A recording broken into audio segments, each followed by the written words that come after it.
1장 2절로 4절 말씀입니다.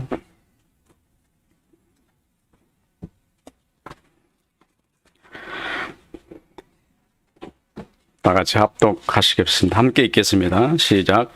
하늘이여 들으라, 땅이여 귀를 기울이라. 여호와께서 말씀하시기를 내가 자식을 양육하였거늘 그들이 나를 거역하였도다. 소는 그 임자를 알고 나귀는 그 주인의 구유를 알건만은 이스라엘은 알지 못하고 나의 백성은 깨닫지 못하는도다 하셨도다.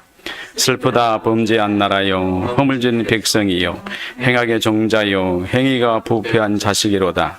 그들이 여호와를 버리며 이스라엘 거룩하신 이를 만연히 여겨 멀리 물러갔도다. 아멘. 이사야 선지자가 외치는 이 이스라엘 백성들을 향하는 책망의 목소리가 오늘 우리 교회를 향하여 울려 퍼지는 책망의 목소리와 같습니다.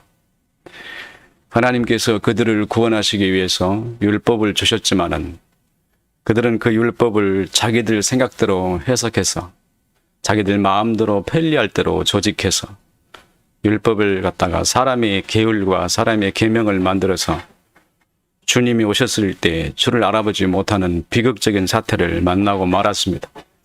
그 사태가 눈앞에 있을 것 같아서 주님은 이렇게 선지자를 보내서 말씀하십니다. 하늘이여 들으라, 땅이여 귀를 기울이라.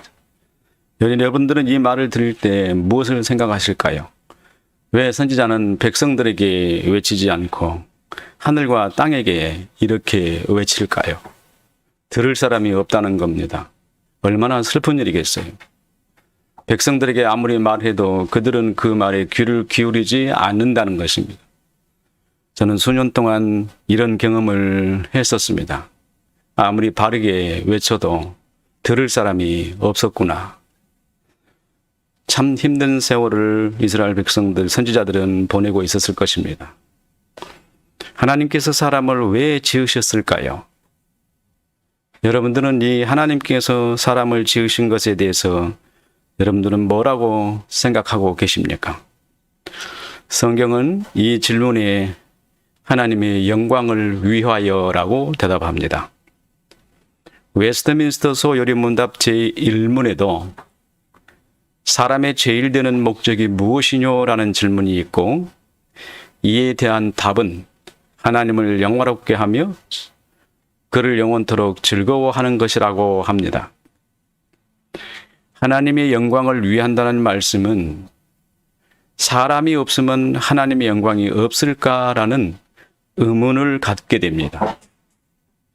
이런 의문은 타락한 사람의 생각이지 하나님 편에서는 그런 일이 있을 수 없습니다.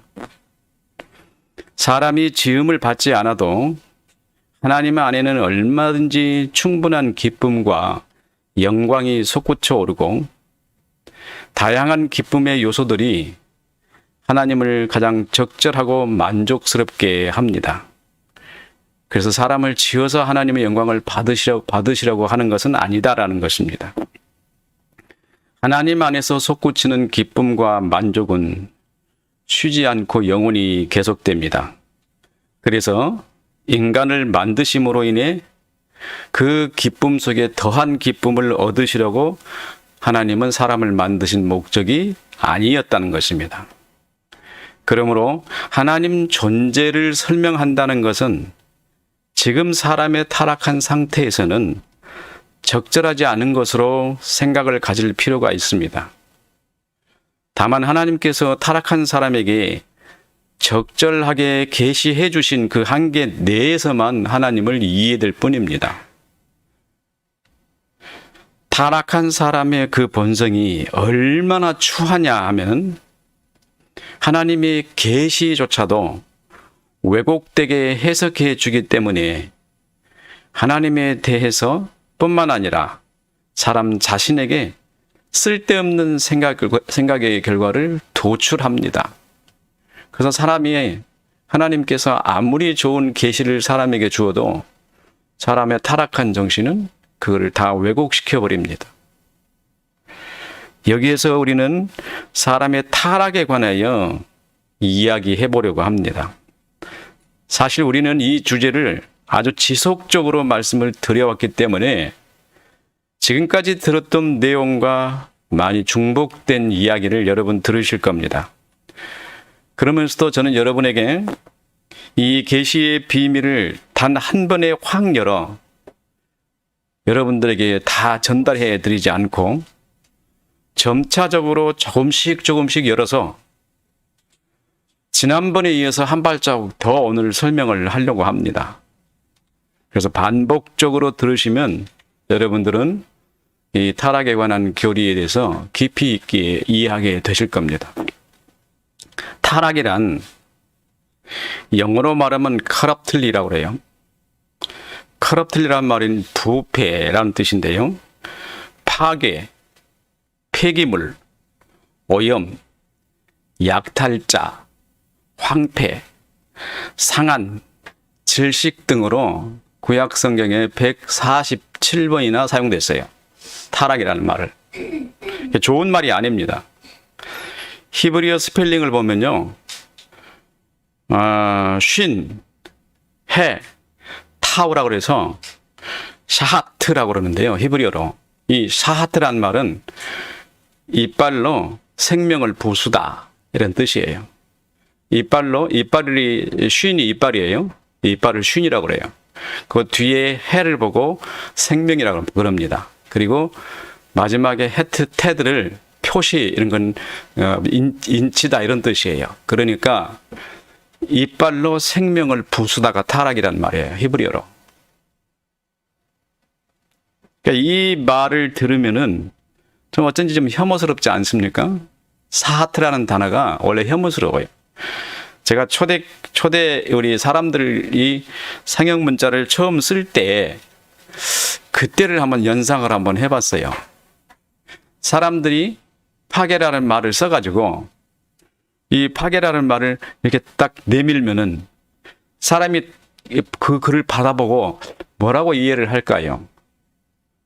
한번 생각을 한번 해보세요. 사하트라는 말을 싹 써서 보여주면 그 받는 사람이 이해를 해야 언어가 통하잖아요. 근데 상대방이 이해를 못하면 언어가 통하는 거 아니지 않습니까? 근데 이해를 하는 사람에게 줬더니 그걸 보고 사하트라는 말을 보고 그는 뭐라 했겠어요? 깜짝 놀라겠죠. 이런 혐오스러운 말을. 그러지 않겠어요?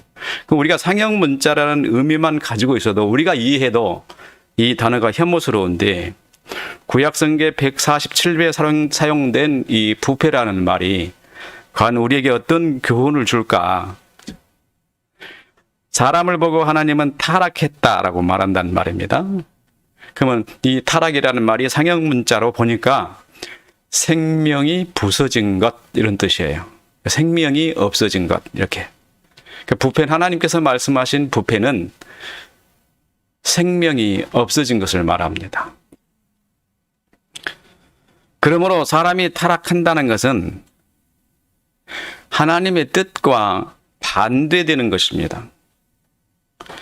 하나님께서는 창조하시려고 하는데 스스로 독립적 의지로 하나님의 창조를 역행하는 것. 창세기 1장 3절에 보면은 이런 말이 있어요. 베 오메르 엘로힘 예히 오르 베 예히 오르 이래요. 히브리 말로. 여기서 말하는 예히라는 말은 무슨 말이냐면 있으라 이런 뜻이에요. 근데 제가 여러분에게 분명히 한 발자국 더 들어간다고 그랬어요. 타락에 대해 설명을 하면서. 이렇게 설명하면은 뭐 굳이 일반 교회에서 또는 다 설명했던 거 똑같은 거 아니냐 이렇게 하실 거예요. 나중에 첨차적으로 설명을 드릴 겁니다. 이 단어와 관계가 있어요. 이 문장과. 하나님이 가라사대 빛이 있으라 하심에 빛이 있었더라. 창세기 1장 3절이에요. 여기에서 오르는 예히는 있으라 let there be라고 그래요. 영어로 let there be 거기 있으라 이런 뜻이에요. 거기는 시간과 장소가 포함되는 단어예요. 예히라는 단어가. 근데 예히라는 이 상형 문자가 어떤 뜻이냐면은 앞에 손바닥 뒤에 손바닥 그리고 가운데 뭐가 있냐면은 이게 숨구멍이에요. 그 숨구멍에 손이 이렇게 두 개가 이렇게 딱 있습니다.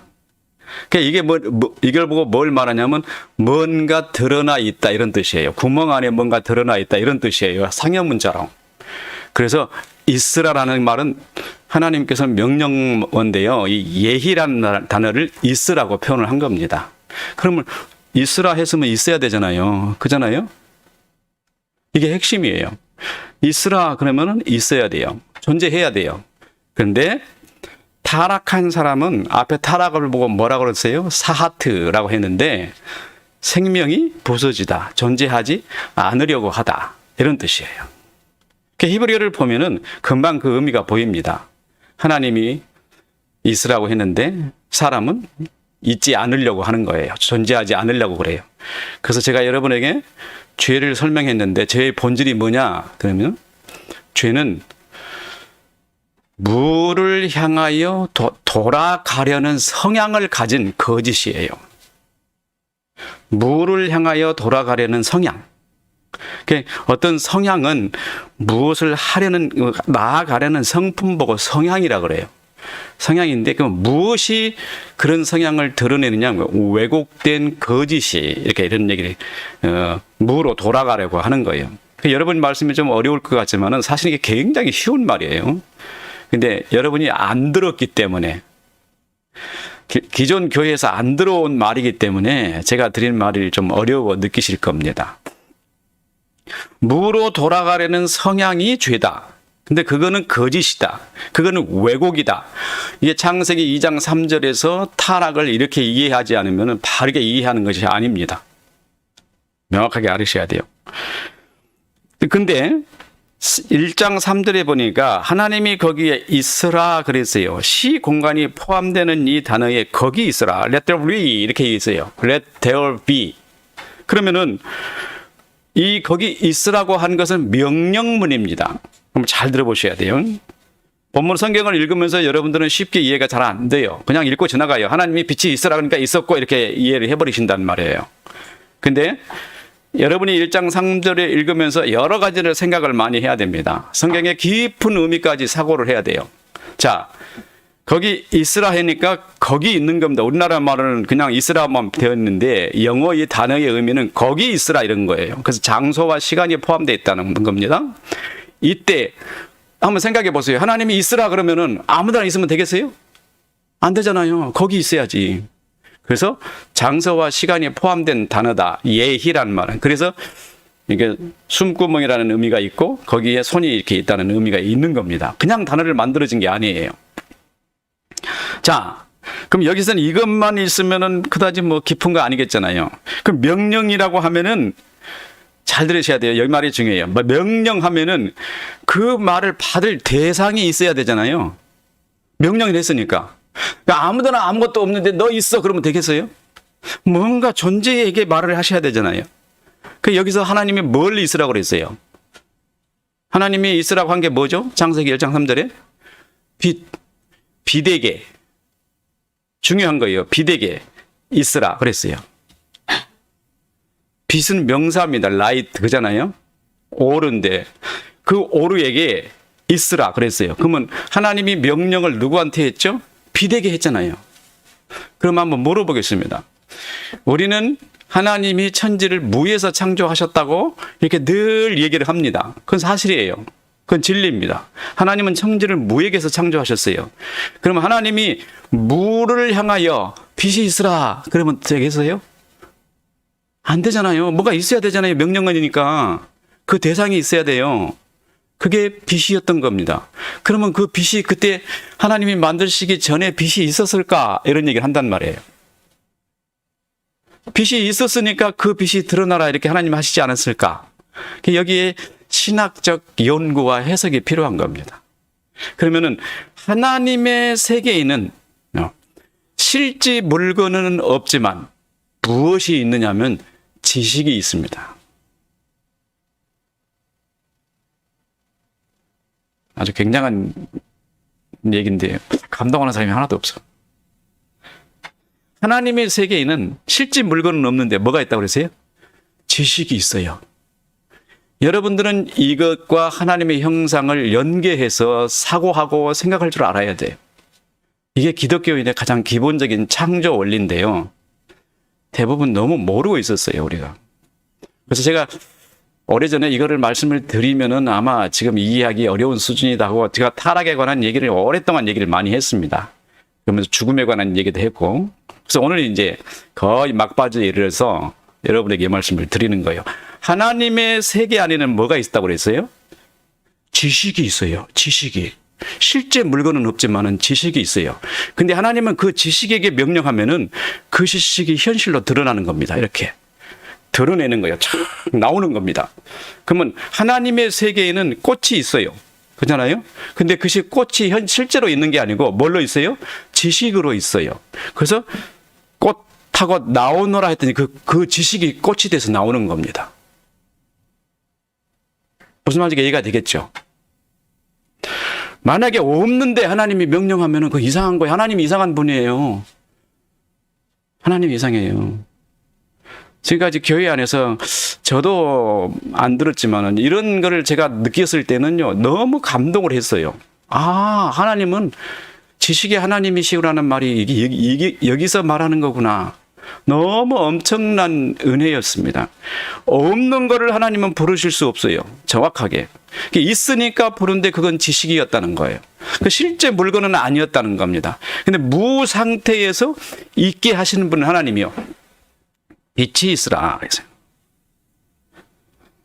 로마서 4장 17절에 보면은 사도 바울이 이런 말을 합니다. 그가 믿은 바 하나님은 죽은 자를 살리시며 없는 것을 있는 것으로 부르시는 이시니라. 로마서 4장 17절에 사도 바울은 이거를 이해를 했어요. 왜?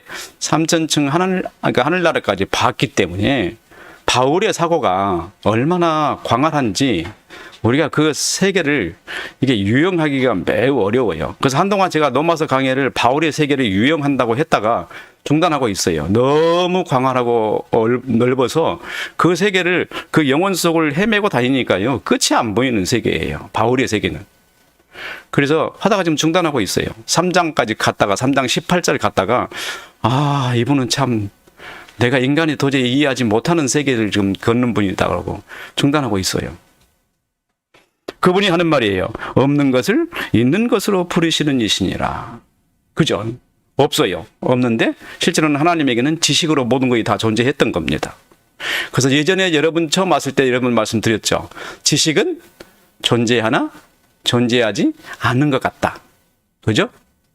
지식은 존재하나 존재하지 않은 것 같아요. 근데 그 지식이 뭘 삼으려고 그래요? 거처를 얻어서 거처에 들어가서 자기 정체를 드러내려고 해요. 지식이. 꽃이라는 것은요. 저 사물 속에 하나님의 말씀이 저기 들어가서 자기 정체를 드러내는 겁니다. 빛 속에, 빛이라는 하나님의 지식 속에 그 빛이 들어가서 자기 정체를 드러내는 겁니다. 사람도 역시 마찬가지예요. 이게 하나님의 창조가 이런 세계입니다. 그런데 있으라 그랬으면 존재해야 되는데 존재하지 않으려고 하는 것이 타락이다 이 말입니다. 그렇다면 여기에 명확하게 이해할 수 있는 것은 곧 우리의 지성을 깨우쳐지는 것은 하나님의 말씀으로 모든 만물을 불러내시는데 그 말씀은 지금 우리가 나누고 있는 이 말씀과 같지 않다는 거예요. 하나님께서 있으라고 부르는 말씀은 우리가 지금 나누고 있는 이 말과 같지가 않아요. 하나님의 말씀은 있게 하시는 말씀이시므로 아무렇게나 말씀하실 수가 없어요. 뭐든지 그냥 막 하나님 말씀하셔버리면 세상이 뒤죽박죽되고 큰일 나버려요. 그래서 하나님은 완벽한 계산과 철저한 질서에 따라서 필요에 따라서 말씀을 하셔요. 이렇게 하나님은. 완벽한 질서를 가지신 분이시기 때문에 한꺼번에 다 말씀하시지 않아요. 무엇이든지 존재하는 것은 하나님 말씀으로부터 왔고 하나님의 말씀은 하나님께 있는 것을 드러나게 하시는 선포입니다. 지금 하나님 안에 있는 지식이 이게 실제로 우리에게 드러나는 것을 보고 뭐라고 말하냐면 창조다 이렇게 말합니다. 그래서 바라라 그래요. 베레시트 바라 할 때 바라라는 말은 있게 하다 이런 뜻이에요. 하나님은 있으라, 예희는 명령이에요. 있어, 너 이런 뜻이고요. 하나님의 말씀은 있게 하시는 말씀이므로 아무렇게나 말씀하실 수 없습니다. 무엇이든지 존재하는 것은 하나님 말씀으로부터 왔고 하나님의 말씀은 하나님께 있는 것을 드러나게 하시는 선포입니다. 좀 중요하죠? 한번 들을 만한 얘기죠? 하나님의 말씀은 생명력이 있고 살아 있습니다. 하나님은 앞에도 말씀드렸는데 허공에다가 말씀하시지 않습니다. 하나님은 대상에게 말씀하셔요. 빛에게 있으라 이렇게 하셨어요. 그 빛에게. 하나님이 볼 때는 빛은 객관적 존재입니다. 있어요. 객체예요. 있으라 딱 명령하셔요. 그랬더니 빛이 탁 드러나는 거죠. 창조가 드러나기 시작한 겁니다. 하나님의 지식은 만물을 불러내시고 드러나게 하는 말씀입니다. 하나님의 지식은 만물을 드러나게 하고 또 만물을 불러내시고 드러나게 하는 말씀이다. 이런 말이에요. 신앙은 인격적 신앙이 필요합니다. 우리 예수를 믿는데요. 그냥 막 괴상하게 믿는 사람들 많죠. 그냥 온 동네 다 떠들었어요. 자기 혼자 하나님 다 믿어요. 그런 지금 세계가 그런 세계로 흘러가 버리니까 저도 한동안 그런 세계에 있으면서 이건 기독교가 아닌데 하고 많이 스스로 혼란스러운 삶 속에서 고민을 많이 했습니다. 지금 그 기독교 세계를 보면요. 지금 신명기 12장입니까? 주님께서 말씀하신 그 말씀대로 점쟁이 두지 마라 그러는데 점쟁이가 교회에 다 모였어요. 그 은사주의자들은 교회에 다 모였어요. 막 병도 고치고 능력도 행하고 귀신도 쫓아내고 못하는 일이 없어요. 예수님은 완전히 요술방망이고 이 말이에요. 금 나와라 뚝딱, 은 나와라 뚝딱 하면 다 나오는 거예요. 제가 한동안 이런 얘기 드렸죠. 우리가 40일 특세를 만약에 한다고 생각해 보세요. 40일 특세를 하면 그때만 하나님 오시나요? 그전에는 안 오시나요? 근데 특세하면 응답받았대요. 이해가 안 가는 거예요. 제가 한동안 고민했어요. 아니, 특별 부흥회만 하면 응답받은 사람이 많고 그 부흥회를 통해서 막 그 자기 집도 팔아서 헌금한 사람도 많고 그런 사람들이 예전에 많았잖아요. 그래서 제가 그걸 가지고 한동안 고민했어요. 왜 하나님은 부흥회 때만 오실까? 그럼 맨날 부흥회를 하면 맨날 오시겠네? 네. 여기에 회의감이 딱 들어서 하나님은 그러신 분이 아니다. 하나님은 항상 오시는 분인데 부흥회라는 어떤 특별한 목적으로 교육을 목적으로 하는 것이지 이게 특별한 응답받는 것이 아니구나. 제가 그걸 깨달았어요. 그래서 제가 생각하는 게요. 평상시 하나님을 진리대로 선포하는 게 얼마나 중요한가. 진리대로 선포하는 거예요. 왜냐하면 평상시 하나님은 우리의 삶 속에서 역사하시잖아요. 그렇잖아요? 그 주일날 하나님 앞에 말씀을 듣고 내가 그 말씀과 매치되는 어떤 경험을 한다거나 이런 경험이 필요한 것이지 어떤 작정을 해놓고 막 거기에 막 깽가를 치고 그냥 기도를 해야 되면 내 감경의 엑스타시가 일어나고 또 뭐 성령의 방언을 받고 도무지 납득이 못했었어요. 한동안 못했습니다. 그래서 제가 그 칼빈 선생의 책을 많이 읽어봤습니다. 여러 번 읽어봤어요. 읽어보고 그게 아니다. 그럼 바르게 하자. 죽기까지 바르게 하자. 내가 생명을 다 하더라도 바르게 하자. 10사람이 바닥을 지고 시장을 간다 하더라도 나도 그 사람 따라갈 것이 아니라 나는 바르게 할 거야. 굶어 죽어도 괜찮아. 하나님이 계시는데 절대 안 굶어 죽여. 이런 의식이 제 속에 사로잡았어요. 저급한 신앙이 하도 많아서 고급 신앙이 필요하다고 말하지만 실제로는 그런 말 할 필요조차 없습니다. 고급 신앙 필요한 게 아니에요. 그 자체가 잘못된 거예요. 그런데 사람들은 부패가 신앙을 부패하게 하기 때문에 오히려 고급 신앙이 요구되고 있습니다. 지금 세상에는 고급한 신앙을 지금 찾는 사람이 많이 있어요. 그래서 뭐 교회 다니다가 안 다니는 사람이 많이 있잖아요. 바른 신앙생활 하겠다고 집에 앉아서 그냥 유튜브 보고 예배 드리신 분들 많이 계시잖아요. 저는 그분들에게 권면합니다. 나오세요. 당신이 계시면 하나님 말씀이 거기에 선포된다고요. 그분이 하나님의 아들이라면. 그죠? 그잖아요. 그 사람 때문에 하나님은 말씀을 보내세요. 그 사람 때문에. 그래서 다른 사람이 하나님 말씀을 듣도록 교회의 자리에 앉으시는 거예요. 마음에 상처가 있고 고통이 심하고 어렵더라도 그걸 이겨나가는 겁니다. 그냥 주님을 바라보고 나가는 겁니다. 바로 당신 때문에 하나님이 교회에 말씀하시기 때문에. 하나님 말씀이 없는 곳에 당신이 가니까 그날 당장 하나님을 말씀하시는 거예요. 택한 백성이 있는 곳에 하나님의 말씀을 안 주실 수가 없어요. 살아계시기 때문에. 그래서 온라인으로 예배 드리는 것도 좋지만 장소에 나가는 겁니다. 고급 신앙, 엘리트 신앙은 신앙이 아닙니다. 특별한 사람들만 모이는 신앙도 신앙이 아닙니다. 고급 신앙이란 성령에 의해 인도를 받는 사람들의 모임으로 그리스도의 교훈에 따라 사는 사람들의 모임을 고급 신앙이라고 그래요. 그게 누굽니까? 초대교회 때 그리스도인이에요. 예수 그리스도의 말씀을 따라 그를 교훈으로 살려고 하는 사람들. 이걸 고급이라고 생각을 하세요. 그러면은 모든 게 다 끝나버려요. 그때 초대교회 사람들은 어떻게 산 줄 아십니까? 단적으로 예를 말씀을 드릴게요. 우리가 부정적인 얘기인데요. 지하에서 예배를 드리는데요. 형제가 그리스도인이라고 잡혀서 끌려가서 죽어갑니다. 데모 안 합니다. 데모 안 해요. 왜? 하나님의 운명이고 그 교회 안에서 그 지하 동굴에서 기도만 합니다. 하나님, 그 친구 어떻게 기도한 줄 아세요? 순교하고 고통 덜 당하게 해달라고. 고통 덜 당하게 해달라고. 아프지 않게 해달라고. 스데반 집사가 돌에 맞아 죽어갈 때 그가 아팠을까요? 아버지요, 저들의 죄를 저들에게 넘기지 마십시오라고 말씀하신 것처럼, 주님의 말씀처럼 저들은 자기들이 하는 일을 알지 못하나이다 하고 말하잖아요. 초대교회의 사람들은 하나님께서 그들에게 삶의 방식을 주셨는데요. 다른 게 아니었어요. 주의 교훈에 따라 사는 사람이랬어요. 거기에는 뭐라고 써 있느냐? 새벽에 이제 말씀을 지금 가끔 하고 있는데요. 제가 이제 못할 때도 있지만 가장 중요한 말이 있죠. 중요하다면 가장 그 마음에 우리에게 찔리는 말이 있어요. 원수를 사랑하라. 내 이웃을 내 마음과 같이 사랑하라. 그거 참 힘들어요. 이거 원리를 모르면 힘듭니다. 근데 거기에다가 뭐라고 말하냐면 겉옷을 달라 하면 속옷까지 내어주고. 이게 보면 바보지요. 그런 사람이 어디 있어요. 그리고 오리를 가자 하면은 심리까지 동행해주고. 자기 일 안 해요?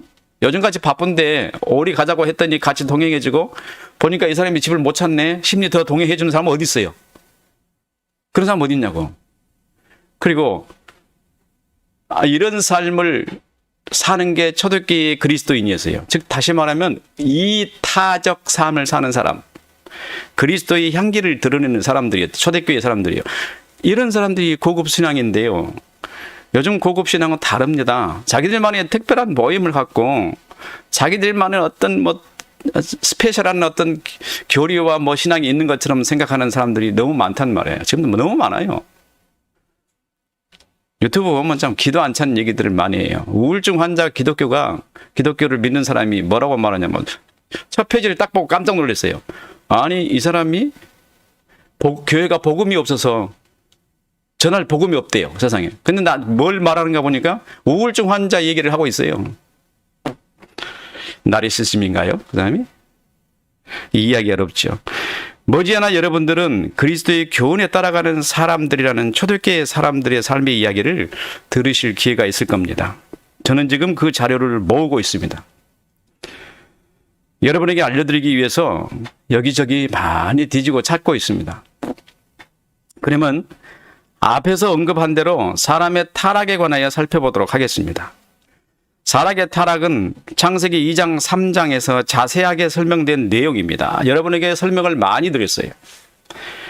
말씀이 타락했다. 즉 다시 말하면 창세기 2장 7절에 보면은 하나님께서 사람을 어떻게 만들었나, 이 사람의 구조를 잘 알아야 돼요. 그래야 창세기 2장을 이해할 수 있어요.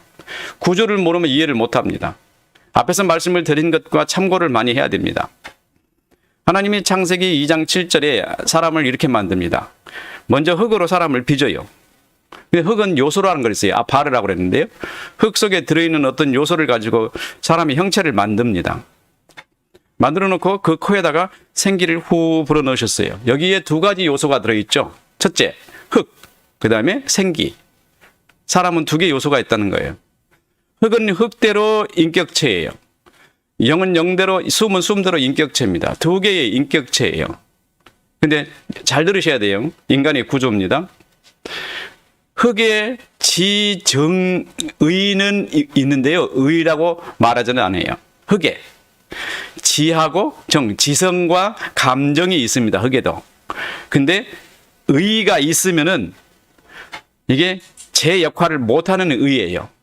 그러면 하나님의 숨에도 역시 하나님이 그렇게 만드셨어요. 영혼인데 지성과 감정이 있는데 의가 없는 게 아니고 있지만은 단독적으로 실행할 수가 없는 의예요. 이 의는 육체의 의지와 영혼의 의지가 딱 결합을 딱 했을 때 역사를 합니다. 일을 합니다. 이게 결합이 안 되면 절대 일을 하지 않아요. 그러면은 두 개의 날개 속에 가운데 의지가 결합된 것을 보고 사람이라고 생각하시면 돼요. 이게 사람의 구조가 그렇게 생겼습니다. 그림을 그려보세요. 이쪽에 사람, 이쪽에 사람. 가운데 교집합으로 묶인 것이 의지. 이 의지가 부분이 사람의 전인기관이라고 그래요. 대표기관. 자, 이 의지는 어떻게 행동을 하느냐? 육체에서 감각된 것을 의지에 보내주면 의지는 영혼의 지성에 보내고, 지성에서 감각된 것을, 아니요, 육체가 감각된 것을 지성에 보내면은 지성은 하나님의 형상의 조명에 의해서, 이제 조금 이 얘기를 할까요? 아까 하나님 안에 지식이 있다 그랬죠? 그 하나님의 형상의 조명에 의해서 자기가 감각한 것을 알게 되는 겁니다. 이렇게 지식을 얻어요. 그러니까 사람의 지식을 얻는 이 기본적인 이해부터 그리스도인들이 알아야 되는데, 이거를 굉장히 어렵게 생각하고 아주 그냥 뭐 알 필요 없는 것으로 생각을 하는데 반드시 알아야 돼요. 절대적으로 필수적입니다. 사람이 어떻게 구성되어 있으며, 영혼과 육으로 구성되어 있으며, 의지는 어떻게 작용을 하는가, 그리고 사람의 지식은 어떻게 만들어지는가, 그리고 나의 정체성은 어딘가, 이런 게 절대적으로 필요한 지식인데 모르고 다 지나갑니다. 그래서 전번에 얘기했죠. 지식을 얘기하면서 사람이 절대적이 필요한 구성에 관한 얘기를 말씀을 드렸잖아요. 이와 같이 흙과 하나님의 숨, 생기, 이로 지어가지고 사람을 생영이라 이렇게 만들으셨습니다. 생기는 영혼, 숨, 하나님께서 지어서 넣어주신 거예요. 하나님의 속성이 나온 게 아니고 하나님의 영 안에서 하나님이 지으셔서 넣어주신 거예요. 그러니까 창조물이에요. 하나님의 형상을 닮아 지적 기능을 담당합니다. 숨이. 그리고 지식을 생성하고 정체성을 구성하며 사람으로 자아를 갖게 하는 기능이 있어요. 이 숨이 영혼에. 여러분들은 다 영혼으로 살아요. 과학자들이나 또 뇌과학 하는 사람들, 전자물리학, 생물학 하는 사람들 보면은 영혼이 없대요. 나 참 이해가 안 가요. 영혼으로 살면서 영혼이 없다 그래요. 이해가 안 되죠? 그들 영혼으로 살고 있어요. 영혼의 감각을 갖고 그다음에 의지의 지식을 반영하면은 그게 느끼고 육체에도 느끼고 그렇게 행동하는 건데 영혼을 부정하는 거예요. 영혼으로 살면서 영혼을 부정하니 이해가 되겠어요? 왜 그들은 영혼을 부정하게 될까요? 실험실에서 이게 비커를 저어가지고 거기에서 뭔가 조각이 안 나오기 때문에 영혼이 없다 이렇게 말하는 거예요. 과학적으로 입증이 안 되기 때문에. 그러나 영혼은 있습니다. 영혼이 없으면 사람은 정상적인 사람이 아닙니다. 다 영혼으로 살고 있어요. 2장 17절에 하나님께서 뭐라고 말씀하셨냐. 이렇게 완벽하게 만들었어요. 이렇게 만들었는데 하나님께서 You shall not eat. 그러니까 다시 말하면 너 그거를 먹지 말 것이라 이랬어요. 먹지 말 것이라. 그러면 먹지 말라라는 것은 명령이잖아요. 단순한 약속이 아니라 이거는 언약입니다. 언약. 사람과 하나님 사이에 언약을 맺으시는데 먹지 말라라고 했을 때 명령하셨어요. 명령을 하실 때는 누가 있어야 된다고 그랬죠? 대상이 있어야 된다고 그랬죠? 그래서 그 사람에게 먹지 말라 이렇게 명령을 했어요. 그 먹으면 돼요, 안 돼요? 안 되잖아요. 뭐 상식적이잖아요. 먹지 말라고 했으니까. 하나님이 먹지 말라고 했을 때 사람을 간단하게 여기신 것이 아니고 한번 생각해 보세요. 하나님은 말씀으로 다 불러내시는 분인데 사람에게 대해서는 유독 다르게 상대를 하세요. 어떻게 상대를 하죠? 관계를 맺으세요. 존중해주고 독립체로 인격을 믿어주고 그에게 너 그거 하지 마 이렇게 딱 책임 부여를 딱 주시는 말씀을 하시는 거예요. 그래서 사람과 하나님과는 대등하게 독립적 관계를 딱 가지고 상대적 관계를 딱 유지시키신다. 하나님이. 그 인간을 이렇게 만드셨어요. 와, 하나님의 입장에서 볼 때는 사람은 하나님을 굉장히 높이 띄워놓으셨어요. 엄청난 존재예요.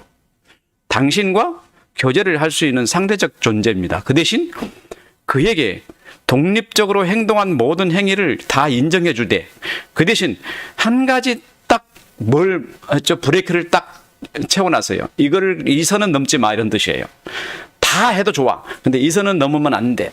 이거예요. 하나님께서 그에게 그런 제어 장치를 왜 주셨을까요? 왜 주셨을까요? 하나님께서 사람에게 제어 장치를 왜 주셨을까? 한번 생각해 보세요.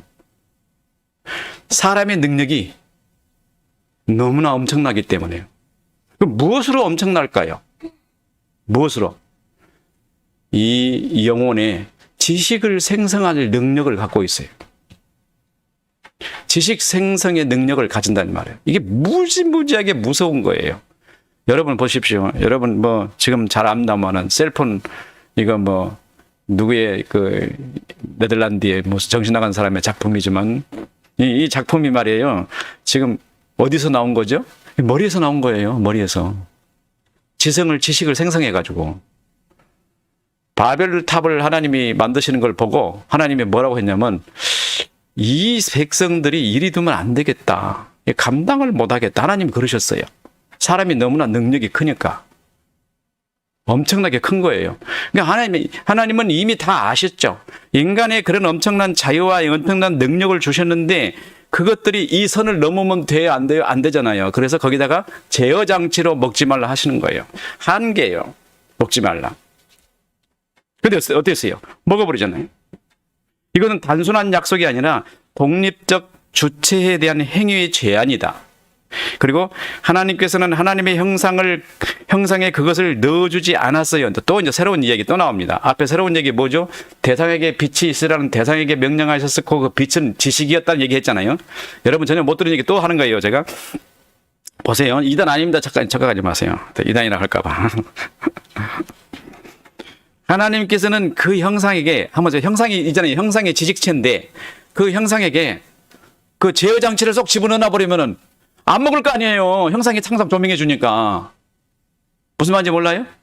하나님의 형상에다가 그 먹지 말라는 그 지식을 딱 집어넣어 버리면은 그 하나님의 형상이 항상 나를 따라다니면서 모든 것을 다 보게 하기 때문에 그게 나를 지배하기 때문에 그 먹지 말라는 그 말이 나를 지배해버리면 따먹고 싶어도 못 따먹을 텐데 하나님은 왜 거기다 넣어주지 않고 별도로 말씀하셨을까? 왜 하나님의 형상에다가 먹지 말라는 말씀을 안 하시고 별도로 따로 상대 맞으면서 말입니다. 약속을 맺으면서 너 그거 먹으면 안 돼 이렇게 하셨을까요? 별도로. 재밌지 않아요? 아, 하나님이 이렇게 하셨구나. 여러분 이것만 알아도 대단한 걸 아는 거예요. 일반 신학자들 지식보다 더 나은 지식을 알고 있는 거예요. 그 형상 안에다가 넣어버리면 사람이 절대 안 먹을 텐데 별도로 먹지 말라고 명령하시는 것. 자기 책임에 부여된 완전한 독립체이기 때문에 그를 인정하시는 거예요. 그를 인정하시는 하나님의 배려입니다. 완전한 독립체라고 인정한 거예요. 너는 완전한 존재야. 이렇게. 인간은 그렇게 지원받았습니다. 완전한 존재입니다. 거기에 사람이 스스로 하나님의 말씀을 순종하여 그리고 하나님 보시기에 아름답고 영광스러운 모습을 드러내는 것을 하나님은 원하셨던 거예요. 스스로 행동을 해서. 존재하는 객체로 봤을 때 사람은 다른 피조물과 확실히 다릅니다. 확실히 달라요. 인격체이며 지정의, 하나님의 형상을 가진 존재입니다. 지금 여러분에게 지금 이해가 안 되는 흐트러진 얘기를 말씀을 드렸는데 실제로 제가 여러분에게 말씀을 이끌고 가는 내용이 어디냐면 하나님의 형상이에요. 하나님의 형상 안에는 무엇이 있다 이렇게 말씀을 드리는 겁니다. 하나님의 형상의 역할은 무엇일까요? 하나님이 만물을 불러낼 때 무엇이라고 지명하지 않습니까? 근데 아까도 얘기했죠. 빛을 지명을 했어요. 빛을 지명해요. 없는데도. 보세요. 빛이 있으라 할 때 빛이라는 이름은 사람이 지은 이름이 아니에요. 사람이 그 이름 지은 거 아니에요. 빛은 하나님이 지으신 거지. 그죠? 아담이 그걸 빛이라 그랬나요? 안 했잖아요. 보세요. 빛은 하나님께서 명하셨습니다. 어두움을 하나님이 뭐라고 명하신 줄 아세요? 어두움. 뭐라고 하셨어요? 창세기 안 읽어서 그래요. 어두움을 밤이라고 그랬어요. 어두움을 밤이라고 명하셨어요. 이름을 줬어요. 이렇게. 어두움은 밤이라고 하라. 그 다음에 궁창과 물 이것도 하나님께서 호칭하셨어요. 넷째 날에 하잖아요. 셋째 날에 물 궁창 있고 그 다음에 물도 있고 물을 보고 하나님은 뭐라고 표현하냐면 땅과 뭇을 가르시고 뭇을 보고 뭐라고 표현하셨냐면 에레츠 땅이라고 표현하셨어요. 땅을 사람이 지은 이름이 아닙니다. 하나님이 직접 지은 이름이 많이 있어요. 땅을 사람이 지은 게 아니고 하나님이 지었어요. 그러면 물을 땅과 바다가 나눠지니까 이 바다를 보고 하나님이 누가 이름 지었어요? 사람이 지었어요? 하나님이 지었어요. 이걸 바다라 하라 이렇게. 그러니까 하나님이 이름 준 게 몇 개 있어요. 그러면 땅과 바다 이런 이름들은 사람의 지성에서 나온 것이 아니라 하나님의 지식에서 낸 것이다. 이걸 보고 뭘 말합니까? 하나님은 지식의 세계를 가지고 계시는데 그 지식의 세계가 어떻게 되세요? 세상으로 드러나세요. 물질로 드러나는 걸 보고 창조다. 그러면 하나님의 지식의 세계는 광활하게 있다는 겁니다. 그게 형체가 있는 것이 아니고 지식의 세계가 있어요. 하나님은 그 모든 것을 이름을 다 지어놨어요. 그리고 움직이는 것까지 상황까지 이렇게 다 하나님은 지어놓은 것 같아요. 뭐 플라톤의 이상론 얘기하는 것 같은데 그거하고는 전혀 다른 사고인데 하나님은 그 안에 지식이 다 있는 거예요. 그래서 그걸 하나씩 불러내는 겁니다. 이렇게 불러내세요.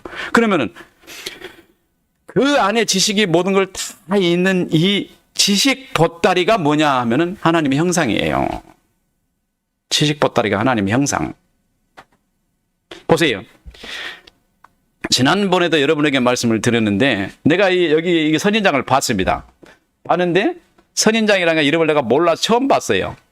처음 봤는데 저것이 선인장이라고 가르쳐 준 것이 무엇이냐면 하나님의 형상이 가르쳐 준다는 말이에요.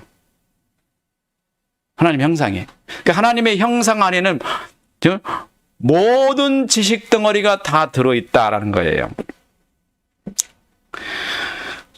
하나님의 형상은 어떤 기능을 합니까? 하나님께서 말씀하여 만물을 있게 하실 때 그 존재들에 대한 지식이 하나님께는 선재하는 것입니다. 지식이 선재하는 거예요.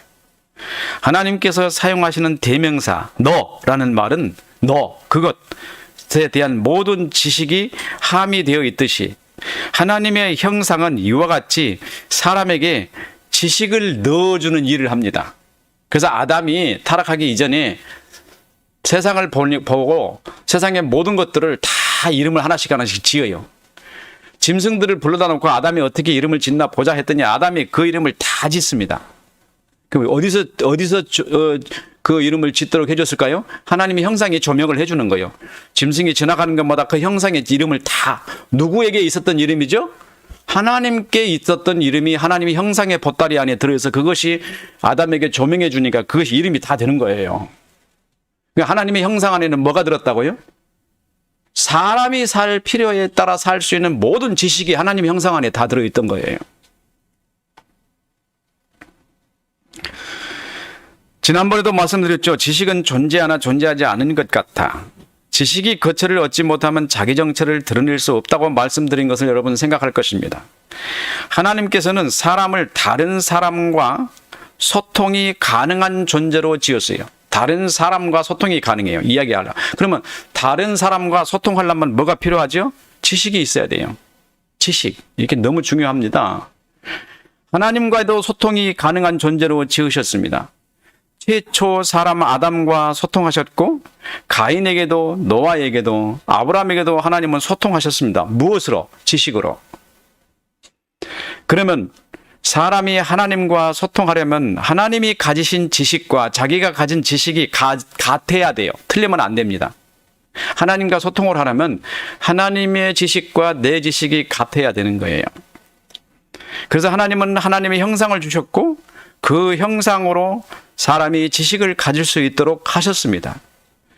사람이 어떤 사물을 보면 하나님의 형상이 조명해줘요. 다 비춰줍니다. 그 지식이 뭐라고 지식을 싹 넣어줘요. 그러면 사람이 그거를 부릅니다. 이거다라고.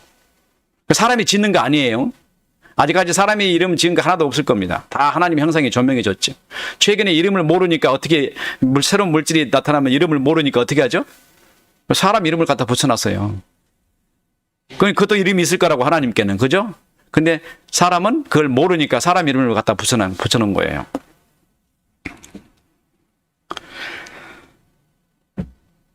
사람에게는 하나님의 형상이 있을 때에는 사물에 대해서는 모르는 것이 없었습니다.